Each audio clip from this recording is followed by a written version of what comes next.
Good morning students, welcome back to our online classes initiated by Rishiram Shikshan Sansthan, Uttarkashi, Joshiara. Today's subject is economics for class 11 and the topic consumer equilibrium continues. In the previous video, we have learned about meaning and objective of consumer, and now we are going to learn about law of diminishing marginal utility, or you can say in short form DMU. So what is this law?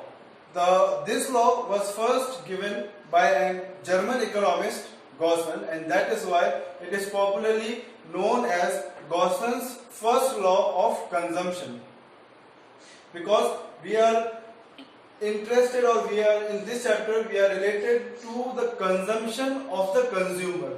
Therefore the law is basically of consumption, and this law states that as the stocks of good for consumption increases, as the goods for consumption increases, so the utility derived from the consumption decreases, or we can say it falls down. Now, as Marshall has stated that the additional benefit which a person from a given increase of his stock, let's say his stocks is given and he adds to that stocks, so that is the additional benefit which he is adding to the stocks, and his stocks, the thing diminishes with every increase in the stock that he already has. So all the stocks he already had, and he is again purchasing the same stock to keep, so the marginal utility from the addition of that unit will slowly decrease.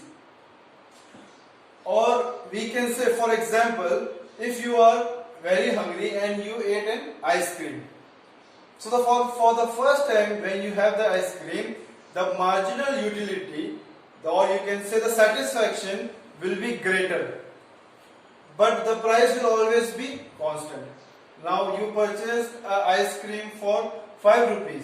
So for the first time when you ate that ice cream, the marginal utility or the satisfaction for the first time is very high. And next time again, at that moment again you purchase the ice cream and you eat that. So for the second time, the marginal utility or the satisfaction will be decreased. Similarly, for the third time, if you again have the ice cream, the marginal utility will slowly decrease one by one. And at a point may also come when the marginal utility and the price may remain constant, that we will learn in the further videos. So now, assumptions of law of DMU, or law of diminishing marginal utility. What are these assumptions, or you can say suppositions? First of all, the cardinal measurement of utility. Cardinal measurement of utility, it is measured, or it is assumed that the utility is measured. Utility, as we have told in earlier video, that is a quantitative measure for satisfaction. So it is a quantitative, it is calculated, or it is measured in cardinal. Cardinal means all the quantities like 1, 2, 3, 4, the numericals, which we can say cardinal. So first thing is that cardinal measurement of utility is necessary. Means the satisfaction you will measure in numbers. Second, standard unit of measurement. Standard unit of measurement should be very approximate. For example, if I say that you should measure the utility of water, so now you will not measure the utility by its drop. That will be very small. Or when you measure in a tablespoon, that will also be very small. So we will take an approximate, that will be a glass of water. So the measurement of water will be based on a glass of water, and from that glass of water the satisfaction obtained. So that will be the standard unit of measurement. Third is continuous consumption. As we have told earlier also, the continuous consumption of a commodity or a good, that in that case the marginal utility decreases. Fourth is MU of a rupee remains constant. MU of a rupee is the purchasing power of the rupee that always remains constant, and in questions, in further numerical questions, the price or the rupees will be always same, it will not be changed. And fifth is fixed income and price. So the consumer price and the income will always be fixed. Now we will learn through the diagram. So now let us try to understand law of diminishing marginal utility through tabular presentation and diagrammatic presentation. So in this you can see unit consumed 1, 2, 3, 4, 5, 6, it's in a continuous manner or consecutive manner, you can see that, and the TU, total utility and marginal utility, and the measurement for total utility and marginal utility is utils. So let us say a consumer buys a product, so the maximum the marginal utility for the first time is 10 and the total utility is also 10. Now if you compare the tabular form, if you see that MU is 10 and the total utility is also 10, so it is constant here. But after that, for the same product, the marginal utility decreases, but the total utility will also increase. So if you see that from 10 to 2, the marginal utility falls, whereas the total utility increases. And a point where marginal utility becomes 0 and TU is maximum at that point, and that is constant. And after that MU becomes negative and TU starts decreasing.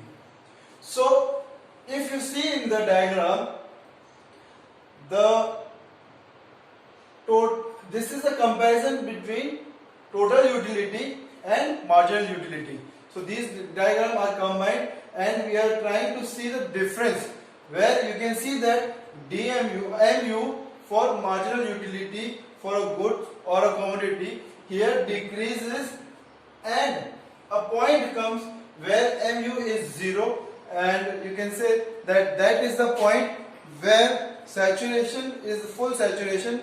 The consumer need not be satisfied with that thing, or it is constant, but after all that will be negative. In negative cases the satisfaction will not be greater. Now if you see in total utility has been increasing as marginal utility has been decreasing, and at the point A where the total utility is at maximum and it is constant, at that point after all it moves because the marginal utility decreases or it goes in negative, therefore total utility also decreases from the constant.